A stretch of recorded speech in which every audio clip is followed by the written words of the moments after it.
उज्जैन में प्रदेश युवा कांग्रेस के द्वारा प्रदेश में बढ़ती बेरोजगारी और व्यापक कांड के विरोध में 12 मई को युवा शंखनाद कार्यक्रम किया जाना है और इसी के संदर्भ में जिला युवा कांग्रेस अध्यक्ष भरत शंकर जोशी के नेतृत्व में बैठक रखी गई। इसी संदर्भ में जिला युवा कांग्रेस अध्यक्ष भरत शंकर जोशी के नेतृत्व में एक बैठक आयोजित की गई, जिसमें शहर कांग्रेस अध्यक्ष महेश सोनी, युवा कांग्रेस प्रदेश महासचिव और उज्जैन जिला प्रभारी स्वीटी पाटिल विशेष रूप से उपस्थित थी। बैठक में स्वीटी पाटिल के द्वारा प्रत्येक विधानसभा में विधानसभा अध्यक्ष के साथ युवा कांग्रेस के सभी पदाधिकारी अधिक से अधिक संख्या में 12 मई को भोपाल पहुंचने के लिए निर्देशित किया। बैठक के पश्चात विगत दिनों हुई सिवनी में दो आदिवासी भाइयों की निर्मम हत्या के विरोध में युवा कांग्रेस प्रदेश अध्यक्ष विक्रांत भूरिया के पर प्रदेश सरकार के द्वारा षड्यंत्र पूर्वक प्रकरण दर्ज कर उन्हें फंसाने की कोशिश की जा रही है।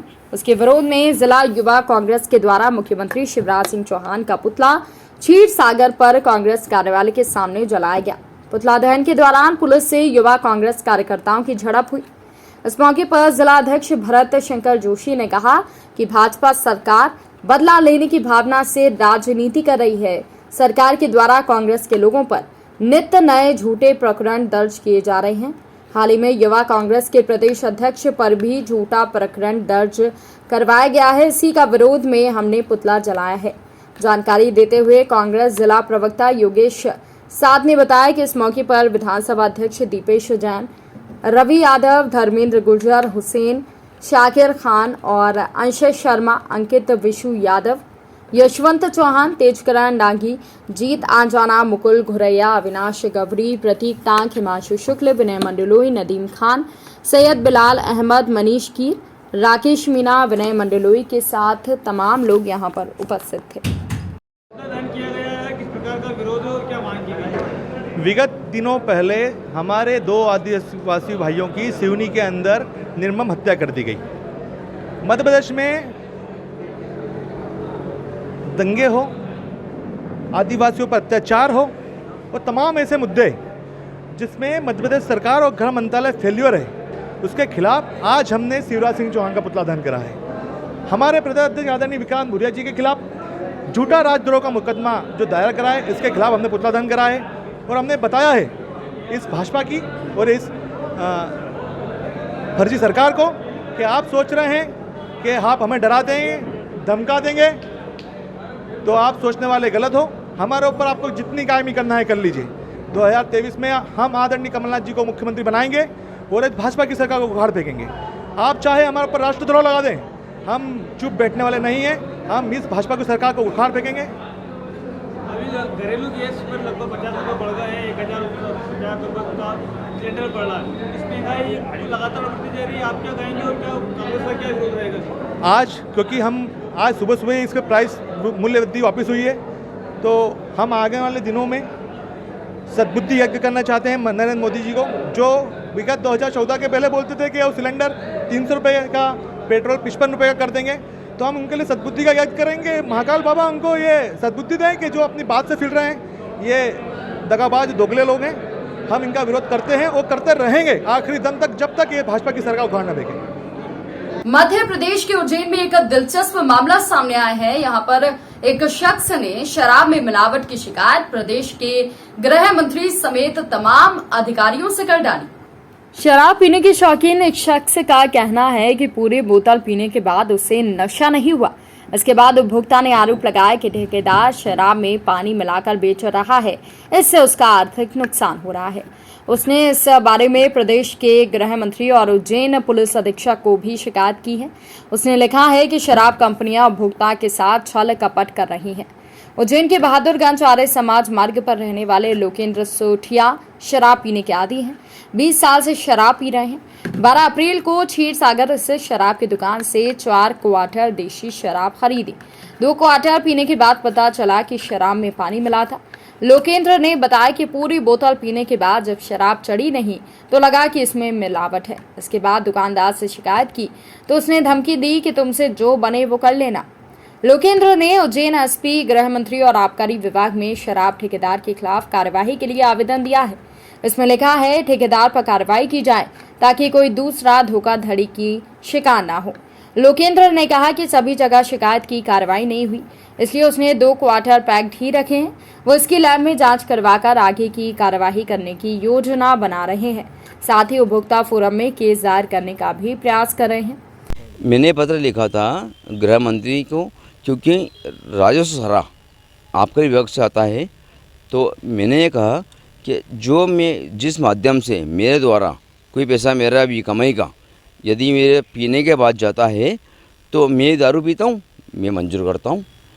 यदि आप बोलते हो कि मैं यदि दारू पीता हूँ या गलत हूँ तो दारू बंद कर दी जाए, और यदि मैं पीता हूँ तो राजस्व पूरा मेरी सरकार के पास जा रहा है, मेरे माध्यम से जा रहा है, मेरे माध्यम से नहीं, मेरे भाई लोगों के माध्यम से जा रहा है। तो इसी आधार पर मैं ये बोलना चाह रहा हूँ कि आपने पानी क्यों बेचा, पानी क्यों बेचा आपने?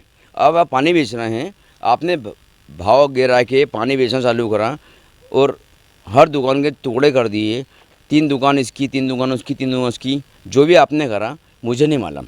लेकिन मैं चाह रहा हूँ कि भैया आपने ऐसा क्यों किया कि टुकड़े टुकड़े कर कर के दुकानों के, कि किसने 60 में बेचा है, किसने 70 में बेचा है, किसने 80 में बेचा। ऐसा नहीं होना।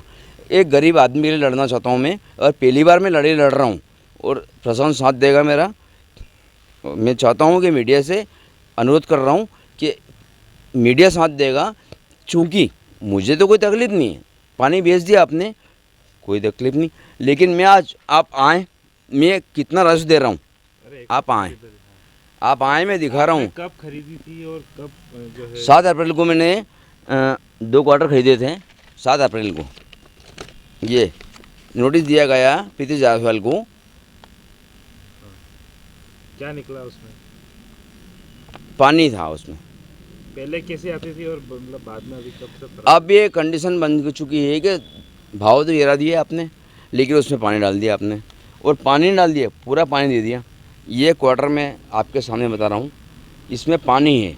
ये चैलेंज मैं कर रहा हूँ, आशंका है या चैलेंज है, लेकिन ये लेबोरेटरी में जाएगी। फोरम में केस लगा चुका हूँ मैं, कल परसों में नोटिस पहुँचेगा लाइसेंसी को। इसका बिल वगैरह भी मिलता है वहाँ पर? मैं यूँ बोल रहा हूँ कि बिल उपभोक्ता कोई भी चीज़ खरीदता है, आप रिलायंस से जाएँ, डी मार्ट जाएँ, कहीं भी जाएँ या किराने की दुकान पे जाएँ, तो हाथ से लिख के भी बिल देता है।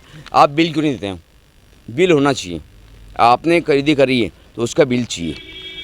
यदि आपने बिल नहीं दिया तो किस काम का आपने खरीदी करी है, तो कौन मानेगा कि मैंने यहाँ से खरीदी करी, कि मैंने प्रीति जायसवाल के वहाँ से मैंने क्वार्टर ख़रीदा या उसका बिल नहीं मिला मुझे, तो बिल चाहिए। बिना बिल के कोई कार्रवाई नहीं। और अभी मध्य प्रदेश शासन ने नियम लागू करा था नए ठेके में कि हर क्वार्टर का बिल चाहिए, तो बिल क्यों नहीं दिया गया मुझे बिल देना। भाई हमारे सामने जो क्वार्टर जो खरीदा गया है वो क्वार्टर हमारे सामने दिखाना चाहिए, उसके अनुसार हम जांच करते हैं। अभी तक आपके पास कोई शिकायत आई है? अभी तक तो कोई शिकायत नहीं आई है। आपके पास अगर शिकायत आती है तो किस तरह की कार्रवाई आपके विभाग द्वारा की जाएगी? भाई शिकायत आने पर हम कार्रवाई करेंगे। क्या दुकान सील भी की जाती है? इस तरह का मिलावट हो रही है, अगर शराब अगर दुकानदार बेच रहा है तो? भाई नियम के विरुद्ध जो होती है तो उसकी जांच की जाती है। सर वो आरोप, उसने जो शराबी ने जो है आरोप लगाया है कि उसने बिल भी मांगा था, लेकिन सरकार के नियम के विरुद्ध जाकर दुकानदार ने बिल भी नहीं दिया है, उसको लेकर क्या कार्रवाई करेंगे आप? बिल अभी उनके पास सत्यापित नहीं हुई होगी, जो ठेकेदार के पास उपलब्ध नहीं हो सकता है अभी उसके लिए वो दिया जाएगा, बिल दिया जाएगा। लेकिन क्या नियम में है कि बिल देना तो अनिवार्य है कि नहीं है? बिल देना तो है अनिवार्य। आपका पूरा नाम बता दीजिए। MS भगत। थाना नागदा के राजीव कॉलोनी निवासी सलमान लाला पिता शेरू लाला निवासी राजीव कॉलोनी नागदा का अवैध मकान तोड़ दिया गया। मकान की अनुमानित कीमत 30 लाख रुपए है। मकान की अनुमानित कीमत 30 लाख है। कार्यवाही नगर पालिका नागदा के द्वारा प्रशासन और पुलिस के साथ मिलकर की गई। सलमान पर थाना बिरला ग्राम नागदा, अन्नपूर्णा इंदौर और खाचरोद में धारा 323, 294, 34, 379, 353, 25 और 506 आदि मामलों में प्रकरण दर्ज है। ये जानकारी एसडीएम आशुतोष गोस्वामी के द्वारा दी गई है। उल्लेखनीय है कि जिले में कलेक्टर आशीष सिंह और पुलिस अधीक्षक सत्येंद्र कुमार शुक्ल के निर्देशन में निरंतर आदतन अपराधियों के विरुद्ध कड़ी कार्यवाही की जा रही है। उज्जैन की आम जनता को एक बार फिर बड़ा झटका लगा है। गैस सिलेंडर 1060 रुपए का हो गया है। महंगाई की मार से आम जनता परेशान है। मध्य प्रदेश शासन ने घरेलू गैस पर 50 रुपए बढ़ा दिए हैं। उज्जैन महाकाल गैस एजेंसी संचालक आलोक एरन ने बताया कि 2022-23 वित्तीय वर्ष में पहली बार 50 रुपए बढ़ाए गए हैं। इसके पहले 22 मार्च को घरेलू गैस सिलेंडर पर 50 रुपए बढ़ाए गए थे। हाँ भैया, आज फिर जो है कि घरेलू गैस के दाम बढ़ गए लगभग 50 रुपये, तो किस तरीके से इसमें अंतर आ रहा है? पिछली बार का भाव बढ़े तो अभी क्या स्थिति है? आखिरी बार भारत सरकार द्वारा 22 मार्च को 50 रुपये की बढ़ोतरी की गई थी। पूर्व में 959 रुपये 50 पैसे का था, जो कि 22 मार्च से 1009 रुपये 50 पैसे का हुआ था। वर्तमान में आज से पुनः 50 रुपये की वृद्धि हुई है। तो घरेलू गैस सिलेंडर अब उपभोक्ताओं को उज्जैन में 1059 रुपये 50 पैसे में प्राप्त होगा। इसमें किस प्रकार से बोझ आप पर भी पड़ रहा है और किस प्रकार से गृहिणियों पर भी बोझ पड़ेगा इसमें क्या? जैसा कि गवर्नमेंट की और कंपनी की पॉलिसी है कि हमको कंपनी को एडवांस पैसा भेजना पड़ता है, तो हमारी भी लागत बढ़ गई है। उसी तरह गृहिणियों की भी लागत बढ़ गई है, उनके भी पॉकेट पे कहीं ना कहीं बाहर आ रहा है। तो कितना पैसा आपको इसके जो एजेंसी होल्डर है उनको लगभग कितना भार पड़ेगा? अब जैसे 50 रुपये प्रति सिलेंडर की वृद्धि हुई है, तो वही अनुपात में हमको भी बाहर पड़ा प्रति सिलेंडर। आपका नाम बताइए। आलोक। अंकपात क्षेत्र स्थित भगवान चित्रगुप्त मंदिर में आज 8 मई को चित्रगुप्त भगवान का प्रकट उत्सव मनाया जाएगा, जिसमें आज सुबह 9 बजे विष्णु सागर राम जनार्दन मंदिर के पास से कलश यात्रा निकाली जाएगी। उसमें समाज की महिलाएं कलश लेकर मंदिर आएंगी। वहीं मंदिर में 21 कुंडीय यज्ञ होगा, जिसमें 84 जोड़ों के द्वारा आहुतियां दी जाएंगी। चित्रगुप्त सार्वजनिक न्यास ट्रस्ट के मीडिया प्रमुख मंगेश श्रीवास्तव ने बताया कि बैठक में चित्रगुप्त मंदिर सार्वजनिक न्यास के कार्यकारी अध्यक्ष अमित श्रीवास्तव ने 8 मई को अंकपात क्षेत्र भगवान चित्रगुप्त का प्रकट स्थली में 21 कुंडीय यज्ञ और कलश यात्रा, भगवान चित्रगुप्त का श्रृंगार और महाभोग लगेगा। 11 भारत की पवित्र नदियों के जल से भगवान का अभिषेक कराया जाएगा। प्रकट उत्सव को लेकर संपूर्ण तैयारियां कर ली गई हैं। वहीं भगवान प्रकट उत्सव समिति बनाकर कार्य विभाजन किया गया है। आयोजन समिति में कलश यात्रा के लिए उर्मिला श्रीवास्तव, पल्लवी श्रीवास्तव, आलोक माथुर, घनश्याम सक्सेना, नवदीप कुलश्रेष्ठ, पद्मा श्रीवास्तव, अतिथि व्यवस्था अनुभव प्रधान, आरती खरे, मंच एवं साज सज्जा व्यवस्था त्रिलोक निगम, जितेंद्र निगम, देवेंद्र श्रीवास्तव, शैलेंद्र सक्सेना, हवन यज्ञ की व्यवस्था ब्रजेश श्रीवास्तव, सत्यप्रकाश श्रीवास्तव, मदन गोपाल श्रीवास्तव, देवेंद्र श्रीवास्तव, गायत्री परिवार, भोजन व्यवस्था मंगेश श्रीवास्तव, अनिल श्रीवास्तव, चंद्रमोहन कुलश्रेष्ठ, सुनील कुलश्रेष्ठ, सोशल मीडिया एवं प्रचार प्रसार व्यवस्था भरत सक्सेना, जितेंद्र श्रीवास्तव, अजित श्रीवास्तव, नरेश श्रीवास्तव, शिल्पी श्रीवास्तव, सल्ला श्रीवास्तव, चेतना श्रीवास्तव, लक्ष्मी निगम, आशा श्रीवास्तव, भावना निगम सेवा देंगे।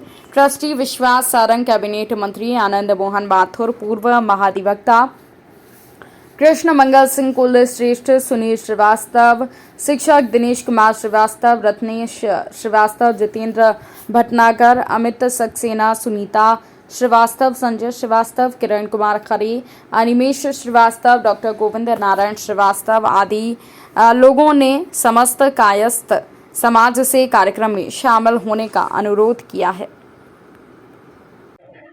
आज इस भव्य प्रोग्राम में महिला मंडल का एक विशेष सहयोग रहा है, क्या रूपरेखा रही इस प्रोग्राम की? जय चित्रांश। इस प्रोग्राम की ये रूपरेखा रही कि ये भगवान का आज प्रकट उत्सव मनाया गया, जो बड़ी धूमधाम से मनाया, जिसमें स्त्री और पुरुष दोनों शामिल हुए। लेकिन आपने देखा होगा कि कितना उत्साह है, हर महिलाओं में इतना उत्साह है कि प्रत्येक महिलाओं ने मटकी अपने सिर पे ली और भगवान प्रकट दिवस ये उत्साह से हमने अपने ड्रेस कोड भी रखा था, जिसमें जेंट्स ने वाइट पहना था और महिलाओं ने केसरिया रंग का पहना था। और सारी महिलाएं भगवान जी को पवित्र नदियों के स्नान से और पुरुष अभिषेक करेंगे, उसके बाद अच्छा सा यज्ञ होगा और उसके साथ सभी भोजन प्रसाद होगा। उज्जैन शहर के थाना माधवनगर क्षेत्र के अंतर्गत Mahavir Avenue colony Maksi road स्थित मार्केट से सब्जी लेकर घर पहुंची वृद्ध महिला सरिता 59 वर्षीय पति सूरज कुमार गौड़ अपनी पड़ोसी से बात कर रही थी, तभी बदमाशों ने लूट की वारदात को अंजाम दिया। बाइक सवार 2 बदमाशों ने मौका देकर महिला के गले से सोने की चेन छीनकर भाग गए। कोई कुछ समझ पाता इससे पहले ही बदमाश बाइक से तेज गति से फरार हो गए। 2 बदमाशों ने मुंह पर कपड़ा बांध रखा था। महिला ने बताया कि करीब 1 तोला सोने की चैन थी। इसकी शिकायत माधवनगर पुलिस से की गई है। पुलिस ने बताया कि घटनास्थल के आसपास सीसीटीवी कैमरे खंगाल रहे हैं। जल्द ही आरोपी पुलिस की गिरफ्त में होंगे। क्या हुआ? सेठी नगर से लौटते समय कॉलोनी के अंदर ही घटना घटी है। कहाँ गए थे आप? मैं सेठी नगर चौराहे पे गई थी और लौटते समय भाभी से बात करते समय पीछे से आके और चेन खींचकर भाग गए। कितने लोग थे और कैसे हुई घटना? 2 जने थे, मोटरसाइकिल से आए। पीला गमछा एक ने आगे मतलब मुँह पे डाल रखा था पूरा, और जब वो खींच के भागे तब चेन उसके हाथ में दिखी थी मुझे। हाँ, कहाँ से आए तो किस तरफ लौट गए फिर? वो लोग मक्सी रोड पे उधर गोपालपुरा तरफ चले गए। गाड़ी वाड़ी पहचान में आई? अब गाड़ी तो मैंने नहीं पहचान पाई मैं। कितने तोला की पल्सर थी। कितने वजन की चेन थी आपकी? 1 तोले की चेन थी। क्या नाम है आपका? सरिता गौड़। शाम को 6 बजे करीब मक्सी रोड पे जो महावीर एवेन्यू है उसके गेट पे सरिता नाम की एक जो महिला है वहाँ की रहवासी सब्जी वगैरह लेके आई थी और अपनी पड़ोसन से बात कर रही थी वहाँ पे। तो अचानक उनके पास से 2 लड़के निकले तो उनको कुछ एहसास हुआ कि कोई घटना हुई है। बाद में देखा तो उनके गले में जो सोने की चेन थी वो नहीं थी, तो उसमें चेन चोरी की घटना जो है वो हुई है और उसमें आरोपी की पताराशी की जा रही है। तो कितने आरोपी बताए जा रहे थे? 2 आरोपी एक काले रंग की मोटरसाइकिल पे थे जो मक्सी जो गोपालपुरा ब्रिज है उस तरफ भागे हैं। चेन का वजन कुछ आया तो कितनी चेन थी? 8-10 ग्राम की चेन बता रही है महिला और उसमें शीघ्र पताराशी की जाएगी।